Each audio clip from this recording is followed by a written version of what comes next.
हम ये भी नहीं मानेंगे कि संसार है। हम क्यों कहें कि संसार है? पहला प्रश्न तो ये है कि जो दिखाई पड़ रहा है वो है भी क्या? क्योंकि कुछ भी दिखाई पड़ सकता है। कोई चांटा मार दे, तारे दिखाई पड़ जाते हैं, तो होते हैं क्या? रात में सो जाओ तो सपने दिखाई पड़ जाते हैं, वो होते हैं क्या? ऐसे ही आंख खुली है तो ये सब दिखाई पड़ रहा है। हो सकता है ये हो, ये भी तो हो सकता है कि हम तो बस ये कह रहे हैं कि संसार दिखता है कि नहीं ये दिखता है, ये तय है। पर चीजें देखते हो, दिखती तो हैं, होती हैं क्या? लोग सोचते हैं कि बड़ा भेद होता है इसमें कि कौन ईश्वरवादी है, कौन अनीश्वरवादी है। थीस्ट हम करते हैं ना। अरे बहुत छोटा भेद होता है। ये बहुत छोटा भेद होता है कि कौन ईश्वर को मानता है, कौन ईश्वर को नहीं मानता। असली भेद किसमें होता है कि कौन ईश्वर को वहां मानता है और कौन ईश्वर को यहां मानता है। सबसे पहले कुछ परिभाषाएं।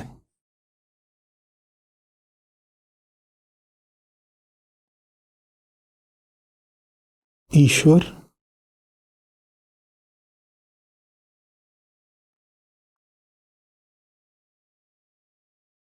भगवान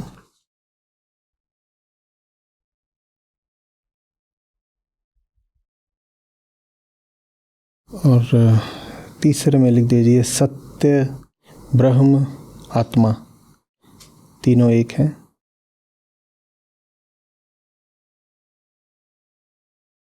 सत्य, ब्रह्म, आत्मा, ईश्वर, भगवान और सत्य। इनको समझेंगे, क्या समान है, क्या भेद है, कहाँ एक है, कहाँ अलग। ठीक है।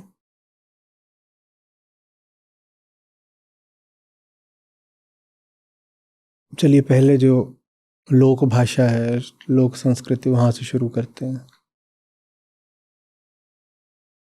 भगवान का उपयोग आमतौर पर हम किसके लिए कर लेते हैं?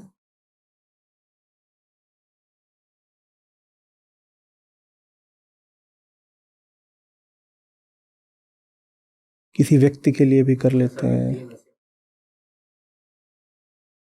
हाँ, वो ठीक है कि किसने किस भगवान को चुना, पर भगवान का उपयोग प्रायः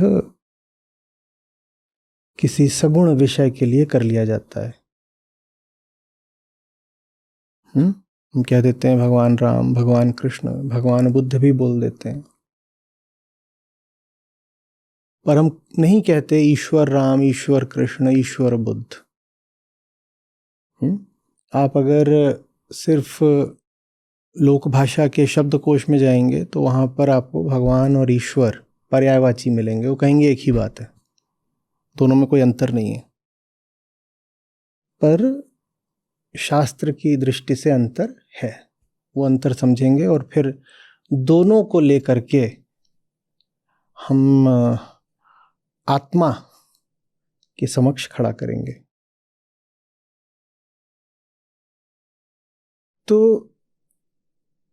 किसी श्रेष्ठ व्यक्ति को भी हम भगवान कह देते हैं, और कई बार हम श्रेष्ठता मात्र को भी भगवान कह देते हैं। उदाहरण के लिए भगवान ने सबको बनाया है, भगवान दुनिया चला रहा है, भगवान संसार का रचयिता है, ऐसे भी कह देते हैं। तो भगवान का उपयोग सगुण और निर्गुण दोनों अर्थों में होता है। भगवान का उपयोग सगुण और निर्गुण दोनों अर्थों में होता है। भग से आशय होता है पूर्णता, प्रचुरता। प्रचुरता, बाहुल्य, अधिकता।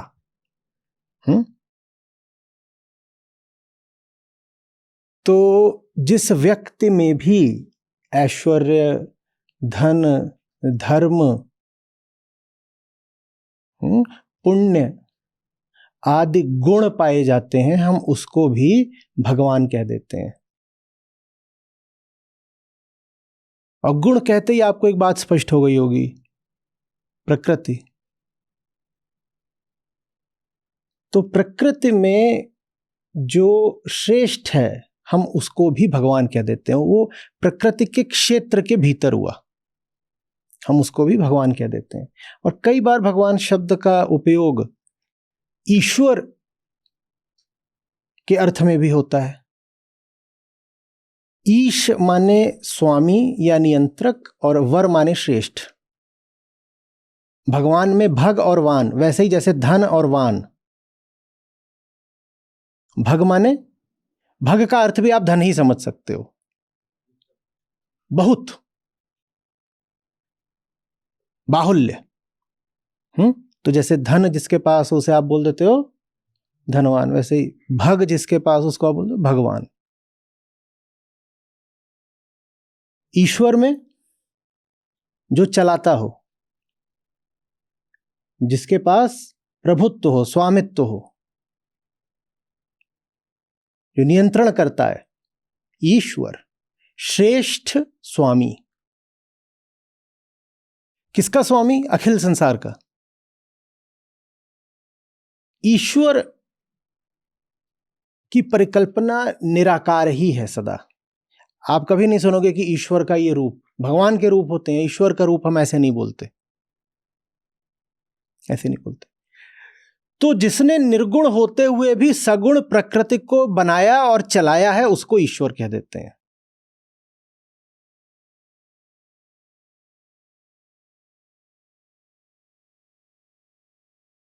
अद्भुत सी बात है ये।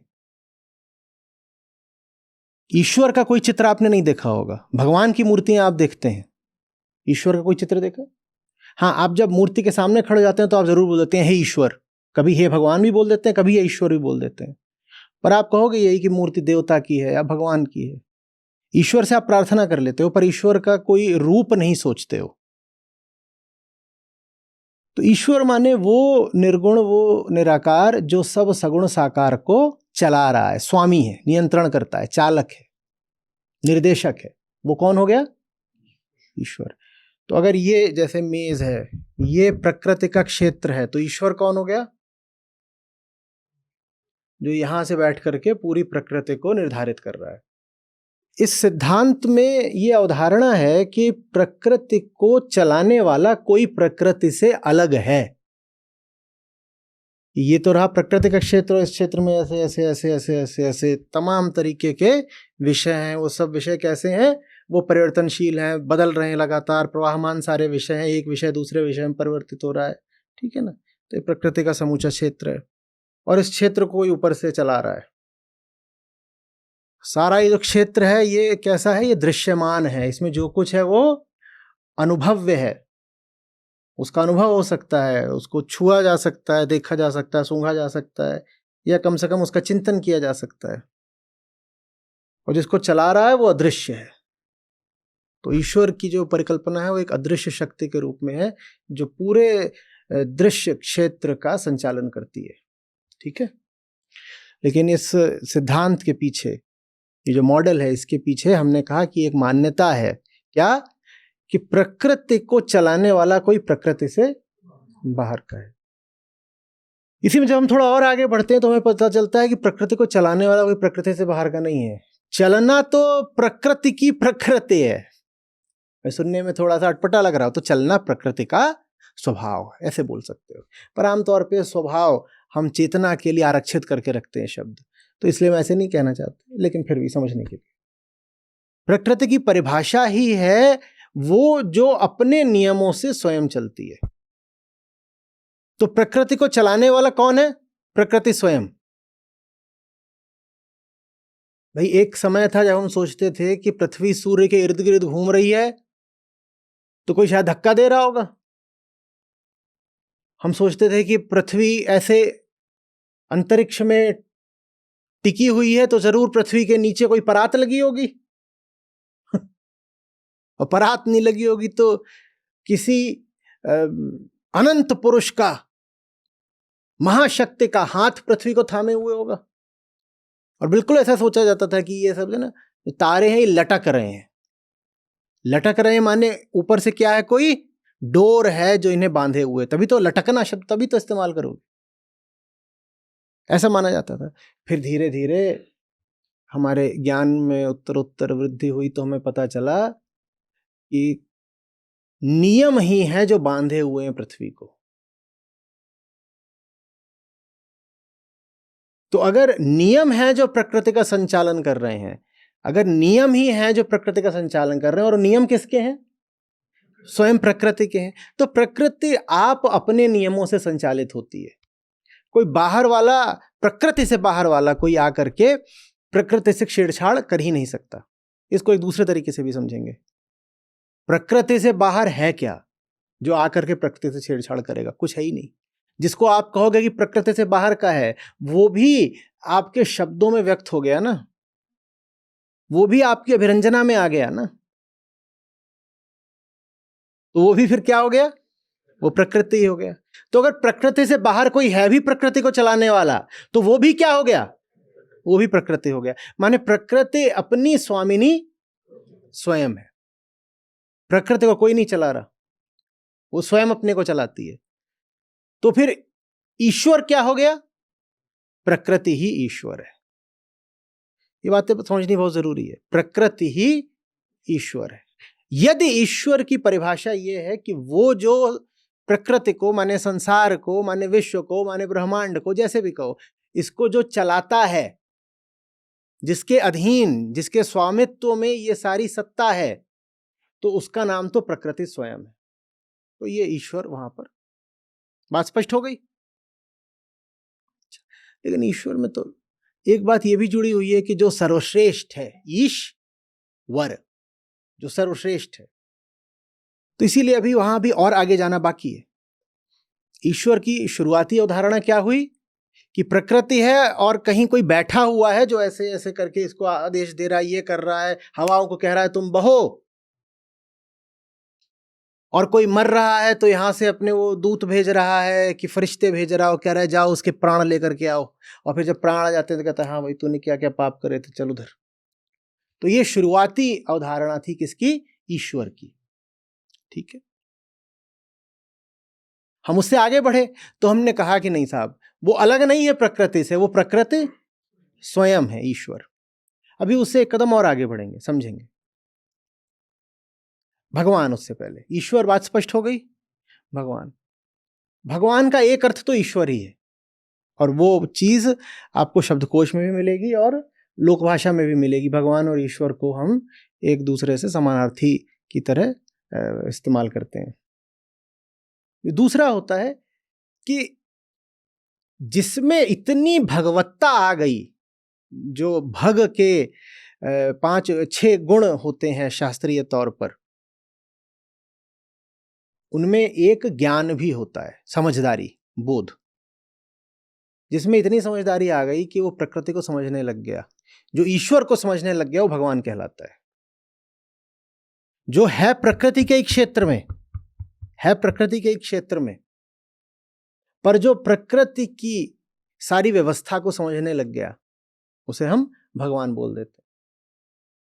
तो भगवान फिर अक्सर दैहिक भी हो जाता है, सगुण साकार भी हो जाता है। अभी हमने कहा था ना, भगवान राम, भगवान राम।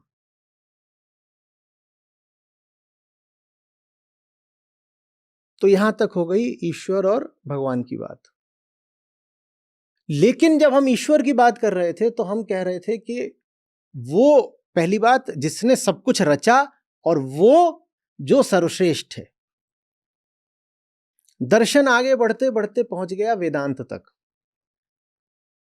और वहां हमें क्या पता चलता है? वहां हमें पता चलता है कि साहब देखिए,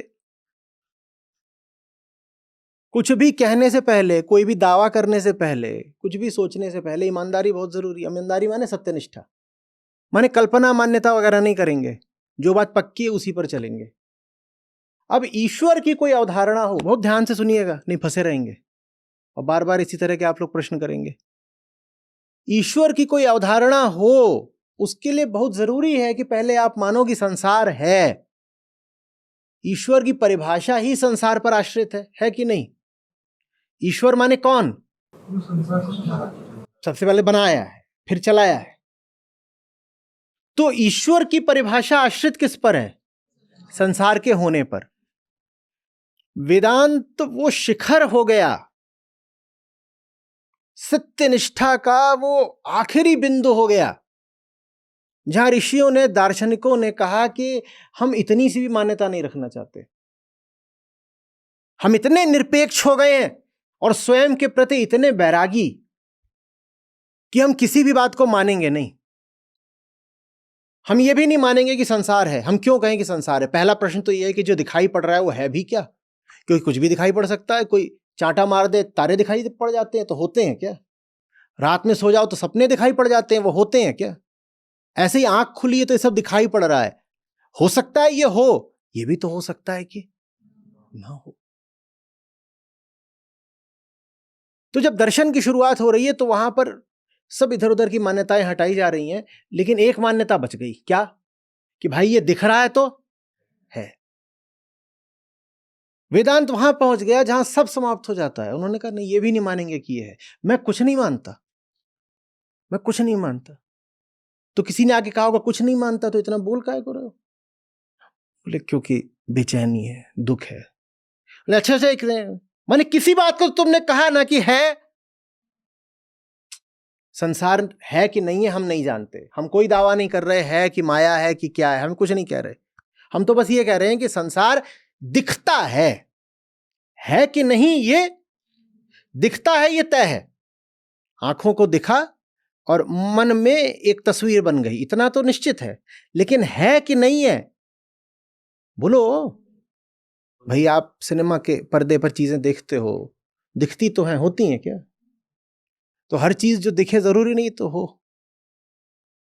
ठीक है ना? पर एक चीज निश्चित है, क्या? दुख, बेचैनी, मेरा होना, मेरी हस्ती। वेदांत कहता है इसके अलावा कुछ नहीं मानूंगा। ये बात साफ साफ समझिए, वेदांत में कुछ भी नहीं है। शुरुआत बस अपने दुख से है। मैं हूं, अहम, अहम से शुरुआत होती है। बाकी कुछ नहीं माना जाता, कुछ भी नहीं माना जाता। कह रहे बाकी को न मान रहे न ठुकरा रहे, उसे जांच लेंगे। न मान रहे न ठुकरा रहे, एक चीज है जिसको मानना पड़ेगा कि मैं हूं। क्योंकि अगर मैं भी नहीं हूं तो जिज्ञासा कौन कर रहा है? अगर मैं भी नहीं हूं तो यह कहने वाला भी कौन है कि मैं भी नहीं हूं? और जो कह रहा है कि मैं हूं कि मैं नहीं हूं, वही बेचैन है, वही दुखी है। तो उतना माने लेते हैं, वो न्यूनतम है, मिनिमम उतना तो मानना पड़ेगा। उतना भी नहीं मानोगे तो दर्शन आगे ही नहीं बढ़ेगा। उतना भी नहीं मानोगे तो कहेगा कि कुछ भी नहीं है और तुम भी नहीं हो और कोई तकलीफ भी नहीं है, कोई बेचैनी भी नहीं है, तो सो जाओ। सोने के लिए भी कोई नहीं है, तो तुम हट ही जाओ। हटने के लिए भी कोई नहीं। बोले वो फिर बात जो है वो बड़ी विचित्र हो जाएगी, एब्सर्ड हो जाएगी। तो एक न्यूनतम चीज है जिसको लेकर के, जिसको मानकर बढ़ेंगे। क्या? मैं हूं, उसके अलावा मैं कुछ नहीं मानता। इसके अलावा वेदांत किसी बात पर आश्रित नहीं है, इसीलिए श्रेष्ठ है। कुछ भी नहीं मानता, ऐसी कड़ाई, ये सख्ती, कुछ नहीं मानूंगा, ये विद्रोह, कुछ भी नहीं मानूंगा। सिर्फ मैं हूं। उस मैं के होने को कह देते हो कभी कि मेरी बेचैनी है, मेरे सवाल है, जिज्ञासा है, तड़प है, बंधन है, दुख है, जिस भी तरीके से व्यक्त करना चाहो। मैं हूं, मैं क्या हूं ये नहीं, मैं देह हूं नहीं बाबा। देह भी हो सकता है ना हो। और मैं जो सवाल पूछ रहा हूं कोई देह थोड़ी पूछ रही, मेरे कंधे ने सवाल पूछा। तो हो सकता है सवाल हो पर कंधा, कंधा है कि नहीं ये बाद में देख लेंगे। अभी तो बस इतना पता है कि सवाल, और सवाल को भी क्यों नहीं खारिज कर देते? क्योंकि तकलीफ हो रही है। खारिज करने से तकलीफ मिटी नहीं ना। इसका मतलब खारिज करने से खारिज करने वाला, खारिज करना माने नकार देना। मैं कह दूं मैं नहीं हूं, लेकिन मेरे ये कह देने से कि मैं नहीं हूं, क्या मेरी तकलीफ मिट गई? इसका मतलब कि मैं हूं। अगर मैं नहीं होता तो मेरे स्वयं को अस्वीकार कर देने से मेरी बेचैनी वगैरह भी मिट जाने चाहिए थे, पर वो ऐसे तो नहीं मिट रहे। इसका मतलब मेरा होना मान्यता नहीं है। वहां से शुरुआत होती है। तो मैं हूं, तो इस संसार का तो फिर मुझको परीक्षण करना है ना कि है कि नहीं है ना? और जब परीक्षण किया जाता है तो पता चलता है कि ये इंद्रियां, ये जो मन है, यही प्रक्षेपित करते हैं ये जो सामने सब कुछ है इसको।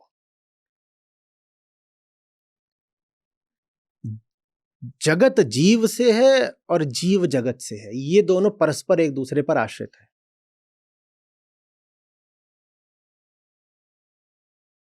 प्रकृति ने ही अपने दो फाड़ कर दिए हैं, एक छोर पर बैठा दिया है दृष्टा को, एक छोर पर बैठा दिया है दृश्य को। एक को लगने लगा है वो चेतन है, दूसरे को मानने लगा है जड़ है। सच पूछो तो दोनों ही जड़ हैं और दोनों का ही साझा नाम प्रकृति मात्र है।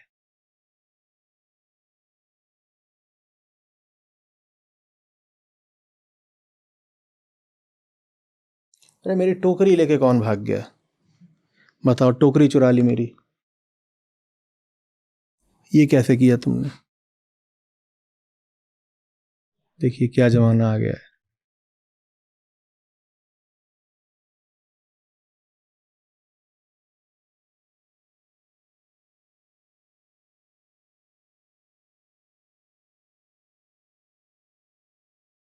ठीक है,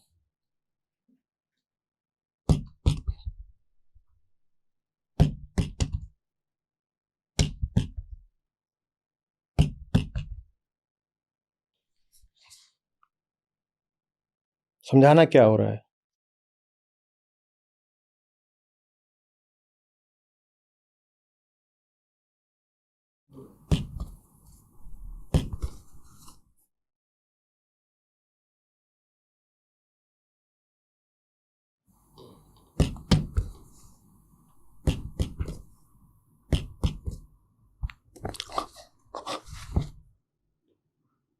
क्या है ये?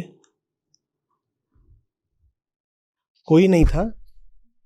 देखने में लग रहा है एक गेंदबाज एक बल्लेबाज, दोनों मैं ही हूं। प्रकृति ने ही अपने दो हाथ कर दिए हैं, एक हाथ से कर रही है, दूसरे से कर रही है, उसी से वो जा करके ये भी कर ले रही है। क्या फील्डिंग करी, अभी कैच नहीं हुआ है, क्षेत्र रक्षण, और थोड़ी देर में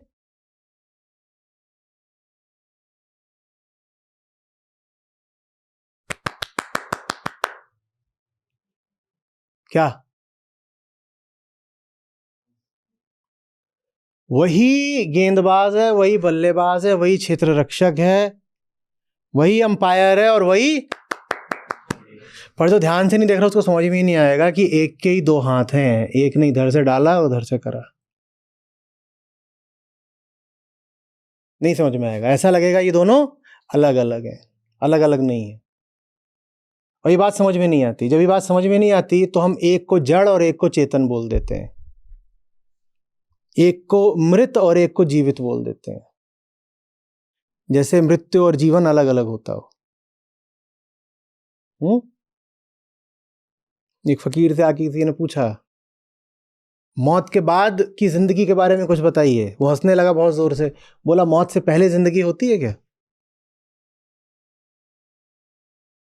जिसको तुम जीवन समझ रहे हो वो भी मृत्यु ही है, जिसको तुम चेतन समझ रहे हो वो भी जड़ ही है। मृत्यु के बाद कुछ विशेष नहीं होता, जो मृत्यु से पहले चल रहा है वही मृत्यु के बाद चल रहा है। मृत्यु से पहले भी प्रकृति का ही खेल खेल रहे हो, मृत्यु के बाद भी प्रकृति का ही खेल चलेगा, कुछ हुआ ही नहीं। जिसको आप चेतना कॉन्शियसनेस बोलते हो वो प्रकृति मात्र है, तो कुछ हुआ ही नहीं है।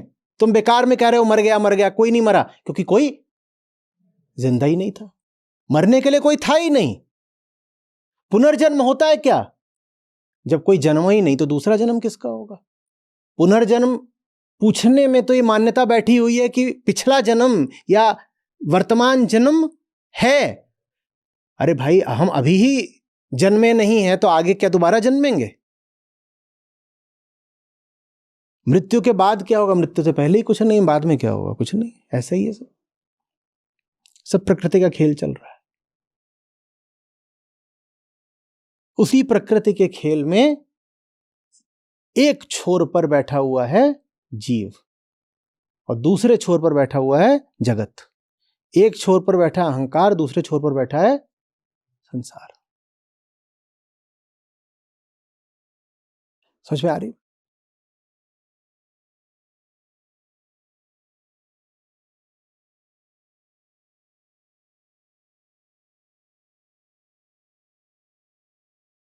और ये जो अहम है वो संसार में लगातार क्या खोज रहा है?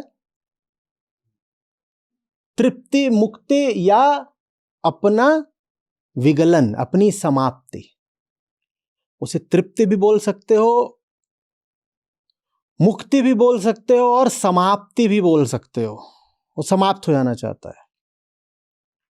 और अगर वो समाप्त हो गया, हम अगर दृष्टा समाप्त हो गया तो दृश्य बचेगा क्या?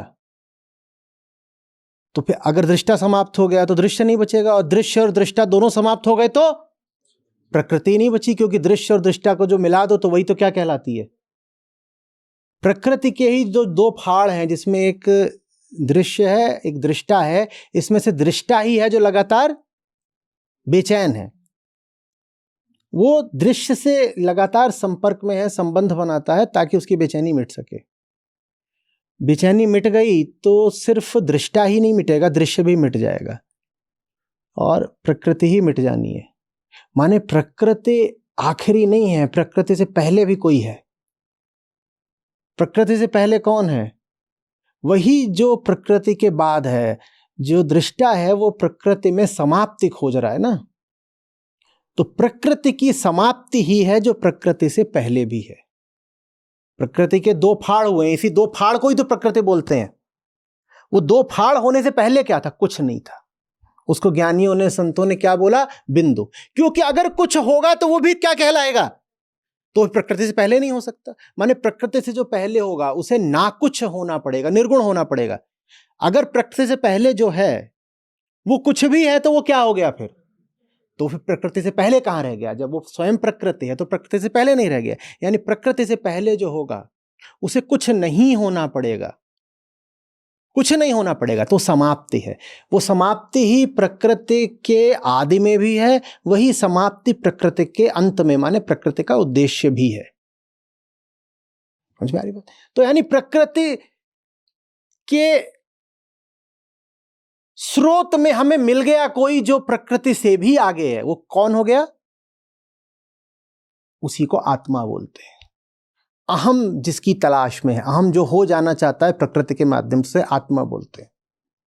तो फिर ऋषियों ने कहा आत्मा प्रकृति का स्रोत है। दो सत्य नहीं होते, आत्मा और प्रकृति दोनों नहीं हो सकते। अद्वैत का मतलब है कि आत्मा और प्रकृति भी एक ही हैं।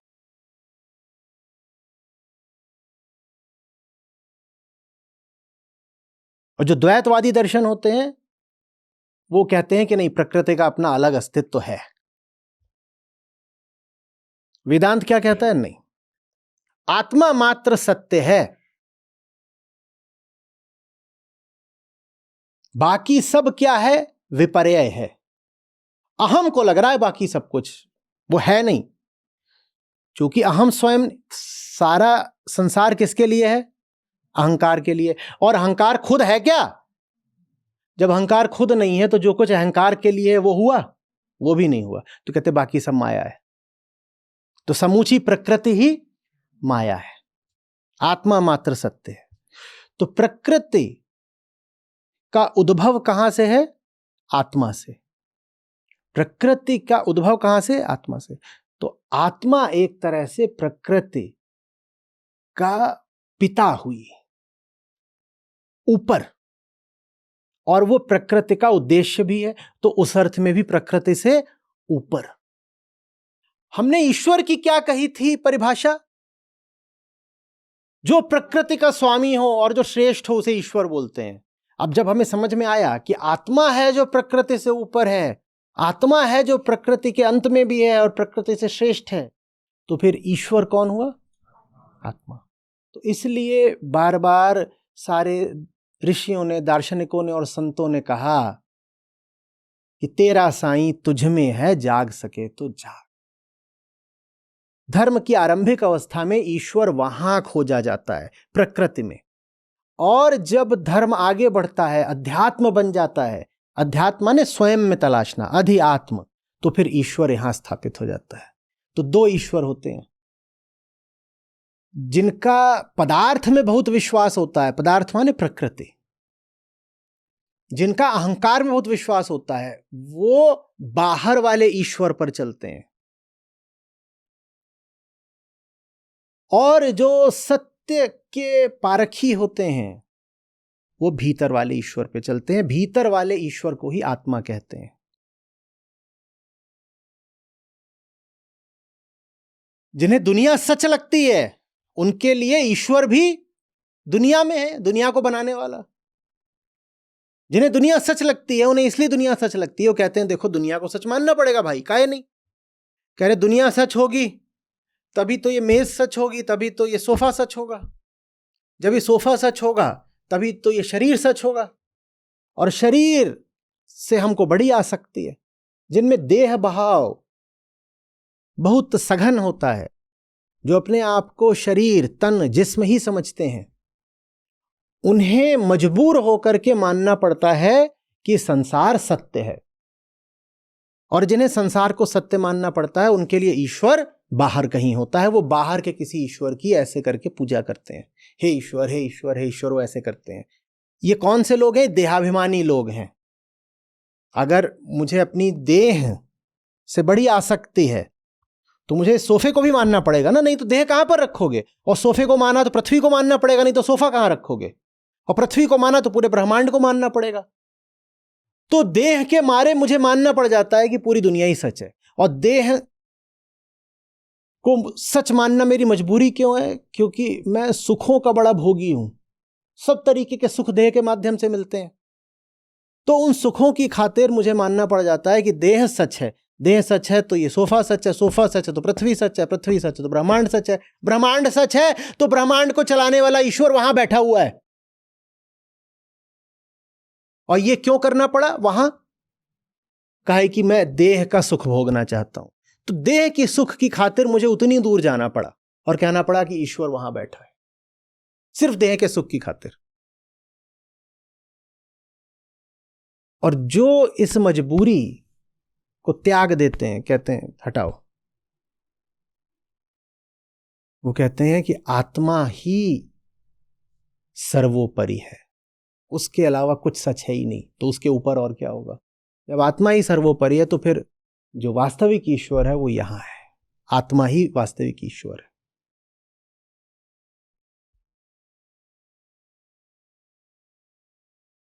इसीलिए आप वेदों में भी पाते हो कि शुरुआत होती है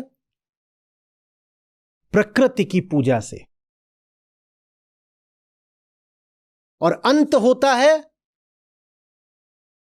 प्रकृति से मुक्ति पर।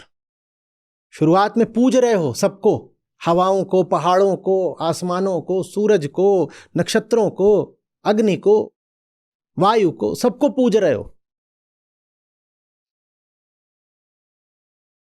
लेकिन जैसे जैसे वेद अपनी यात्रा पर आगे बढ़ते हैं, अंत कहां पर होता है वेदों का?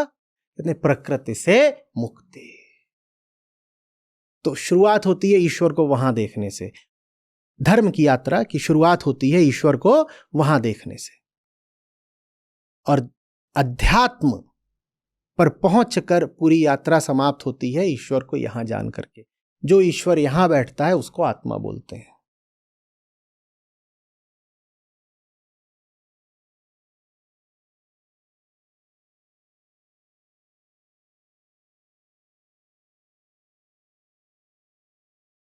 स्पष्ट हो रही है पूरी बात या फंस रहा है?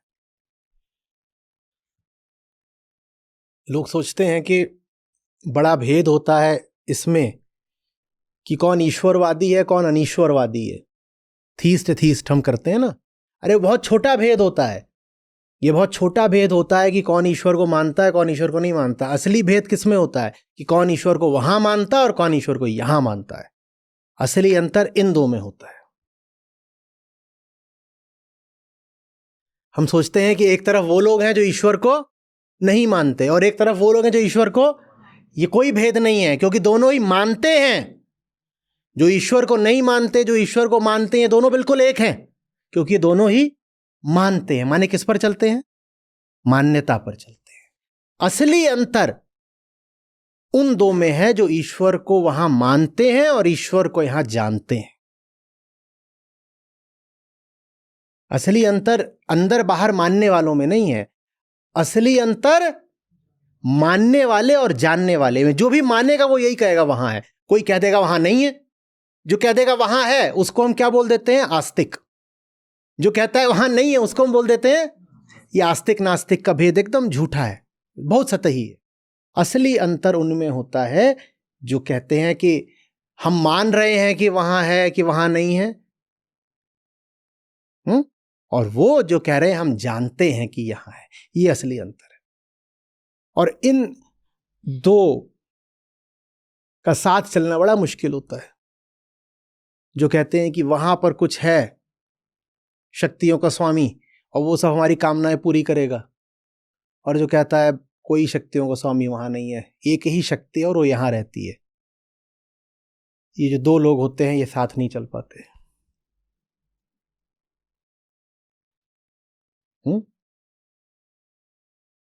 आस्तिक और नास्तिक में थोड़ी देर बाद बड़ी मित्रता हो जाती है, क्योंकि दोनों में एक साझी चीज होती है, मान्यता। दोनों को ही कुछ पता नहीं है।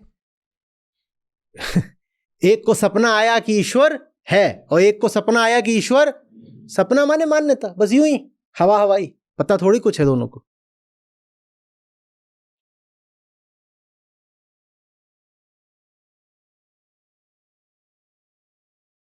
इधर वाले बोल रहे हैं कि ये हीरा है, इधर वाले बोल रहे हैं कि पन्ना है। जानता दोनों में कुछ नहीं है, कोई नहीं, लड़ पड़े दोनों। ये आस्तिक है, ये नास्तिक है।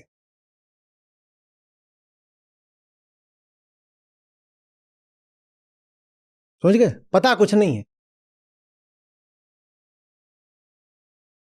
मैंने यहां पर लिख दिया ऐसे, ए, सिर्फ इतना ही लिखा है ए, और इधर वाले बोल रहे हैं ए पॉजिटिव है, इधर वाले बोल रहे हैं ए नेगेटिव है, और सर फोड़ दिया एक दूसरे का।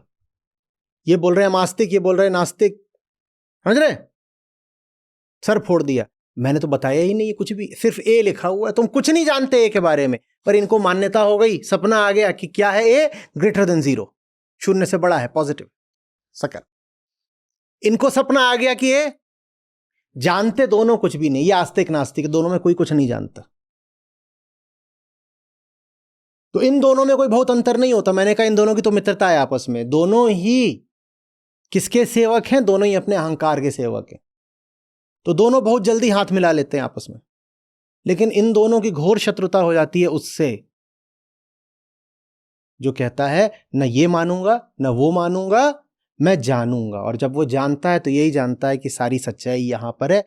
उधर है ये कहना भी गलत है, उधर नहीं है ये कहना भी गलत है, क्योंकि उधर की पूरी बात ही गलत है। जो कुछ है सब इधर है।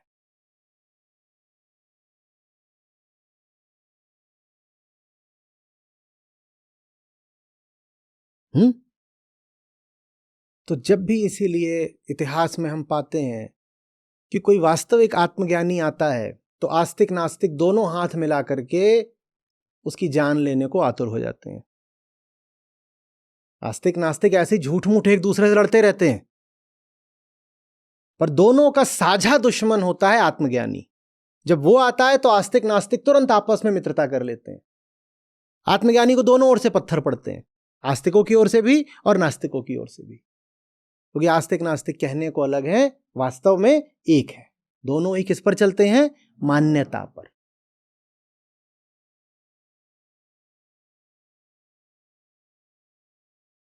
तुक्का बताओ, अभी हमारे दरवाजे के बाहर कुत्ता लेटा है कि नहीं लेटा है? पहले इधर वाले बोले सब लेटा है, इधर वाले बोलो सब। तो इनमें आपस में अब लड़ाई है, पर दोनों भाई भाई है, क्योंकि दोनों ही इतने आलसी हैं कि किसी ने भी ये नहीं कहा कि जाऊंगा देखूंगा। इधर वालों ने कह दिया लेटा ही होगा, इधर वालों ने कह दिया नहीं ले, जानता कोई कुछ नहीं है। दोनों क्या कर रहे हैं? बस अनुमानों पर खेल रहे हैं, स्पेकुलेशन। और दोनों मिलकर उसकी जान ले लेंगे। जो कहेगा मैं उठ के देखने जा रहा हूं, कहेंगे तू ही ज्यादा होशियार है। अरे हमने कह दिया नहीं है ना। दूसरे वाले मारेंगे, कहेंगे हमने कह दिया है ना। जो कहेंगे है, उनमें से कोई एक पीछे कुर्सी के नीचे छुप जाएगा, वो बोलेगा भौ भौ, देखा प्रमाण भी मिल गया, कुत्ता है। जब आपको अपनी मान्यताओं को सच साबित करना होता है तब झूठ खेलना बहुत जरूरी हो जाता है। अगर आपको यहां बैठे बैठे दावा करना है कि सड़क पर कुत्ता है, तो कोई एक ऐसा जरूर होगा जो कुर्सी के नीचे घुस जाएगा और वहां से बोलेगा भौं भौं, कुत्ता है, देखा, प्रमाण भी मिल गया, कुत्ता है।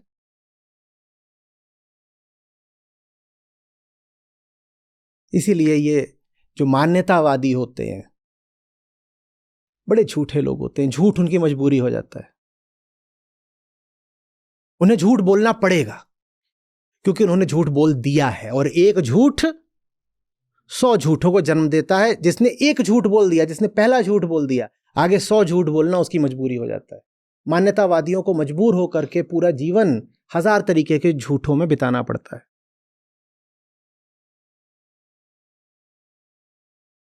क्योंकि आप बोल रहे हो कुत्ता है, तो तुम्हें यह भी बताना पड़ेगा कि इतना जान गए कुत्ता है, तो ये भी बताना पड़ेगा किस रंग का है, वही बता दोगे। अच्छा, किस आकार का है, वही बता दोगे। फिर तो उस कुत्ते को लेकर न जाने कितनी कथा कहानी बतानी पड़ेगी, इतने बड़ी बड़ी कथाएं लिख देनी पड़ेंगी कुत्ते के बारे में। क्यों लिखनी पड़ी? यह साबित करने के लिए कुत्ता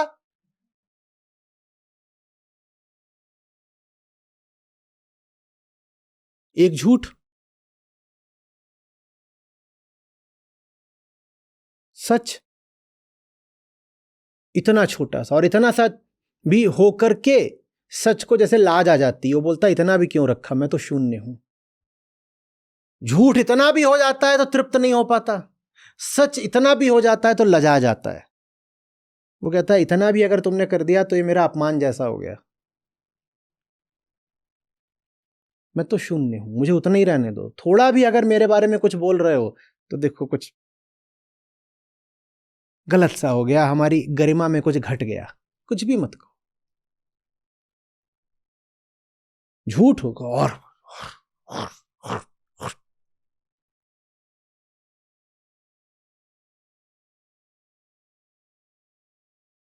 सारी बात समझे।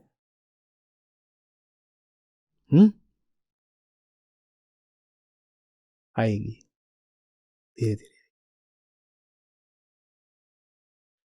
तो क्या कह रहे हैं अष्टावक्राज? ईश्वर ही इस संसार में सर्व निर्माता है। ये जो कुछ दिखाई देता है ईश्वर ही उसका निर्माता है, दूसरा कोई नहीं है। नेहान्यमिति निश्चयी, दूसरा कोई नहीं है, अन्य कोई नहीं है। जो ऐसा जान लेता है तो अंतर्गलित सर्वाशः, उसकी सारी जो आशाएं होती हैं कि ये हो जाएगा वो हो जाएगा, ऐसे करके तृप्ति मिल जाएगी, संसार में ये पालूंगा तो तृप्त हो जाऊंगा, उसकी सारी जो आशाएं हैं वो बुझ जाती हैं, माने शांत हो जाती हैं, और फिर उसके बाद उसकी आसक्ति कहीं पर भी नहीं होती है। तो अब समझिए ईश्वर पे हमने सारी चर्चा की, उसके बाद की क्या कह रहे हैं अष्टावक्र? अष्टावक्र कह रहे हैं, दोनों अर्थों में ले लीजिए ईश्वर को, कि प्रकृति अपनी चाल आप चल रही है, अपने नियमों से आप संचालित हो रही है। सर्व निर्माता प्रकृति स्वयं है, और उस सर्व में अहम भी शामिल है। जो प्रकृति के यथार्थ को, तथ्य को जान गया, वो समझ जाता है कि अहम को शांति प्रकृति में किसी से भी संबंध बना के या भोग कर नहीं मिल सकती। अब उसके बाद उसकी ना आशा बचती है ना आसक्ति, वो मुक्त हो जाता है, वो गल जाता है।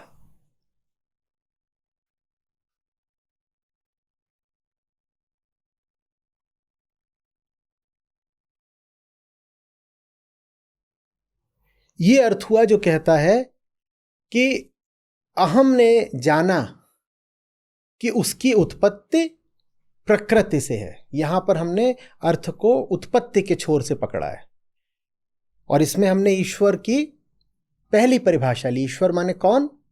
प्रकृति स्वयं। अब यहीं पर हम अहम को उसकी मुक्ति के छोर से जब पकड़ेंगे कि अहम आत्मा है और ईश्वर, अहम का उद्देश्य आत्मा है और ईश्वर आत्मा स्वयं है, तो इसका और सुंदर अर्थ निकलता है कि ये सब कुछ जो बाहर बाहर है मुझे दिखाई पड़ रहा है, वो वास्तव में आत्मा से उद्भूत है। तो मैं उसके पीछे क्यों भागूं? वो सब जिससे आ रहा है मैं उसी में जाकर विगलित क्यों ना हो जाऊं? ये सब कुछ जिससे आ रहा है मैं सीधे उसी की गोद में जाकर क्यों ना बैठ जाऊं?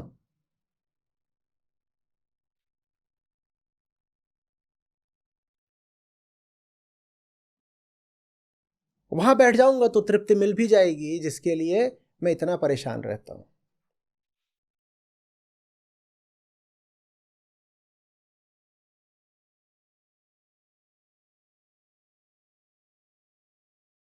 पाइप ऐसे आप ले लीजिए, बहुत जोर से उसमें पानी आ रहा हो, और सकरे मुंह की पाइप हो और पानी बहुत जोर से आ रहा है, ऐसे ऊपर की ओर आपने उसका मुंह कर रखा है, तो उसमें से धार फूटती है तेज, और बूंदें कहां कहां जाके गिरती हैं? कहां कहां जाके गिरती हैं? ये है पाइप, पतले मुंह का, और बहुत जोर का पानी है, ऐसे धार फूट रही है। बूंदें कहां कहां जाके गिरेंगी? ऐसे हर तरफ जाके गिरेंगी, हर तरफ जाके गिरेंगी ना। जो प्यासा है वो क्या करे, वहां पर मुंह खोल करके एक बूंद ले, एक बूंद वहां ले, पास जाके एक बूंद वहां ले, एक बूंद यहां ले, क्या करे? वो आएगा सीधे और हाँ ऐसे करेगा। ये है अर्थ। जब सब कुछ यहां से ही है तो मैं सीधे यहां क्यों ना चला जाऊं? मैं क्यों एक एक बूंद के पीछे भागता रहूं? प्यास बुझती नहीं एक एक बूंद पे जाकर के, मैं सीधे यहां ही चला जाता हूं।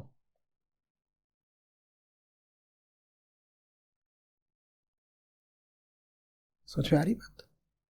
ईश्वर के आप इस श्लोक में दोनों अर्थ ले सकते हैं, प्रकृति और आत्मा, दोनों। और दोनों ही अर्थ लेने पे श्लोक एक सुंदर कहानी हमें बताता है। ज्यादा बेहतर अर्थ तो वही है जो ईश्वर का ज्यादा बेहतर अर्थ है, कि ईश्वर माने आत्मा। ठीक है, तो हमने ज्ञान के स्तर के अनुसार ईश्वर के 3 अर्थों की आज चर्चा करी है। बिल्कुल आरंभिक अर्थ क्या था? कि कोई बैठा हुआ है जो प्रकृति को चला रहा है, जिसके हाथों में सब कठपुतलियों की डोर है। ये बिल्कुल आरंभिक स्तर का अर्थ था। दूसरा अर्थ क्या था? तो पहले अर्थ को हम बोलेंगे अंधविश्वास।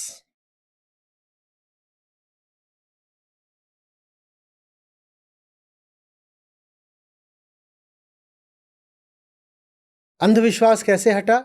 विज्ञान के माध्यम से। जब हमें पता चला कि अरे प्रकृति के तो अपने नियम हैं, प्रकृति के अपने नियम हैं। आप बोलते हो न्यूटन्स लॉज, वो न्यूटन के नियम है क्या? वो किसके नियम है? वो प्रकृति के नियम है। न्यूटन ने सिर्फ क्या करा था? नियम बनाए थे या नियमों को जाना था? तो न्यूटन ने प्रकृति के जिन नियमों को जाना वो कहलाते हैं न्यूटन के नियम। केपलर ने प्रकृति के जिन नियमों को जाना वो कहलाते हैं केपलर के नियम।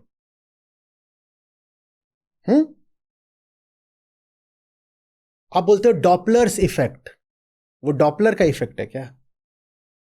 वो किसका इफेक्ट है?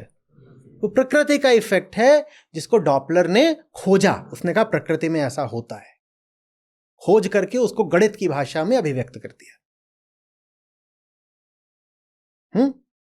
कि भाई अगर आपकी तरफ एक ट्रेन आ रही है सीटी मारती हुई, तो जब आपकी तरफ आ रही है तो सीटी एक फ्रीक्वेंसी पे सुनाई देगी, और जब आपको पार करके आपसे दूर जा रही है तो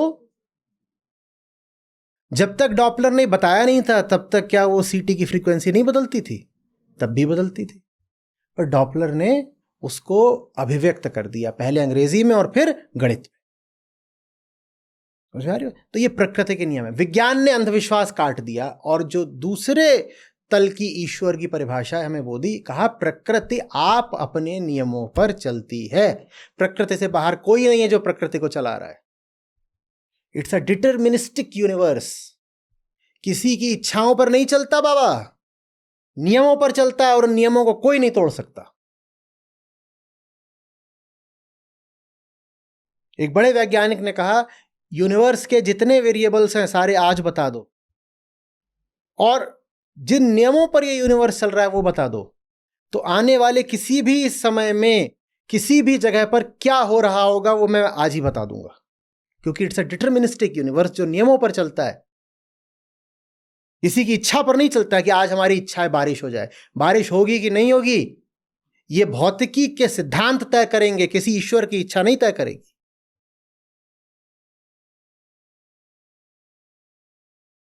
पेड़ों पर फल लगेंगे कि नहीं लगेंगे ये बात बीज तय करेगा, हवाएं तय करेंगी, जल स्तर तय करेगा, वृक्ष की प्रजाति तय करेगी, बहुत सारी चीजें तय करेंगी। किसी की इच्छा से नहीं होता, नियमों से होता है। और जो नियमों को जान लेगा वो जगत में बेहतर जीवन व्यतीत कर पाएगा, है ना। आज हम आप बात कर पा रहे हैं, इतने लोग हमें सुन पा रहे हैं। क्यों सुन पा रहे हैं? क्योंकि ये जिन नियमों पर चलता है प्रकृति के, हमने उन नियमों को जान लिया। हमने उन नियमों को जान लिया तो हम फिर इस तरह के उपकरण बना पाए। नहीं तो हम ये कहते रह जाते कि मेरी आवाज स्क्रीन के उस पार पहुंची कि नहीं पहुंचेगी, क्या पता नहीं, ईश्वर की मर्जी, प्रभु की इच्छा। प्रभु चाहेंगे तो आवाज उधर जाएगी, तो नहीं जाएगी। नहीं, प्रभु की इच्छा से नहीं चलना है। प्रकृति के नियम ही ईश्वर हैं। प्रकृति से बाहर प्रकृति का कोई नियम करता, नियम निर्धाता नहीं है। तो ये काम विज्ञान ने करा कि उसने ईश्वर की परिभाषा को अंधविश्वास से उठा दिया। तो सबसे नीचे अंधविश्वास, उसके ऊपर विज्ञान। तो एक ईश्वर है अंधविश्वासियों का। अंधविश्वासियों का ईश्वर कहां बैठता है? वहां 7वें आसमान पर। वो वहां बैठ करके कहता रहता है, चलो अब ये कर दो। अच्छा, बहुत मजे कर रहे हो। और जो मजे कर रहे थे उनके ऊपर बिजली गिरी और वो जल गए। अच्छा, आचार्य जी बोल रहे हैं सो रहा है, चल दंड देते हैं इसको। पट से दंड पड़ा है पीठ पे ऐसे, हाय हाय हाय हाय। किसी के होता है, आधे सो रहे हैं, कुछ नहीं हो, उठ जाओ, कुछ नहीं। समझ में आ रही बात? अंधविश्वासियों का ईश्वर सबसे नीचे, उसके ऊपर विज्ञान का ईश्वर। विज्ञान का ईश्वर कहता है प्रकृति के नियम ही प्रकृति को चलाते हैं, तो प्रकृति के नियमों को ही हम ईश्वर मानेंगे। और फिर सबसे ऊपर अध्यात्म का ईश्वर। अध्यात्म का ईश्वर कहता है कि प्रकृति स्वयं उद्भूत है आत्मा से, तो आत्मा को ही ईश्वर माना जा सकता है, किसी और को नहीं। आत्मा ही ईश्वर है।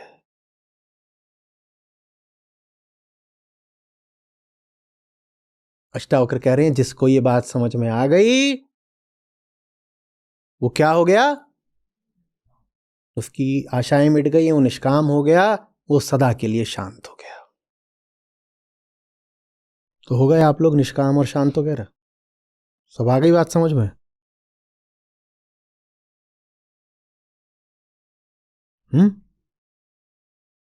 इनका अच्छा है ऋषियों का, एक श्लोक में सबको मुक्ति दे देते हैं।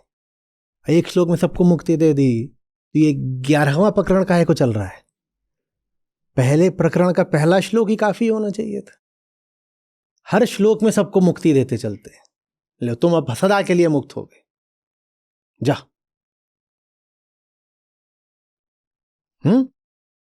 न कर्तासी न भोक्तासी मुक्त एवासी सर्वदा।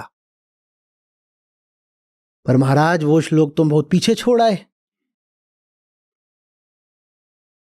मुक्त तभी हो गए थे, तो अब हम यहां क्या कर रहे हैं? बोलते हैं तुम्हारी तुम जानो, हमने तो तुम्हें तभी मुक्त कर दिया था। न कर्तासी न भोक्तासी मुक्त एवासी सर्वदा। हम तो तुम्हें तभी कर दिए, तुम नहीं समझो, तुम्हें नहीं ध्यान देना, ये तुम्हारी मर्जी है। आज भी जो समझा दिया उन्होंने वो बात पर्याप्त है, उसके आगे कोई बात नहीं है। लेकिन जिन्हें नहीं समझनी वो नहीं समझेंगे, वो अभी भी अपनी मान्यताओं में रहेंगे। मान्यताओं में सुख है। मक्खी को कितना भी ज्ञान दे दो, गुड़ छोड़ेगी क्या? वैसे ही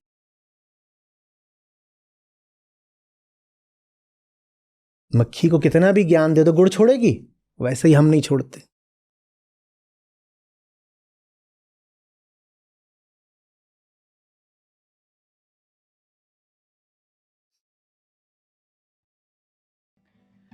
जो तिल माही तेल है, जो चकमक में आग, जो तिल माही तेल है, जो चकमक में आग, तेरा साईं तुझ में है, जाग सके तो जाग रे साधो, जाग सके तो जाग। कस्तूरी कुंडल बसै, मृग ढूंढे बन माही, कस्तूरी कुंडल बसै, मृग ढूंढे बन माही।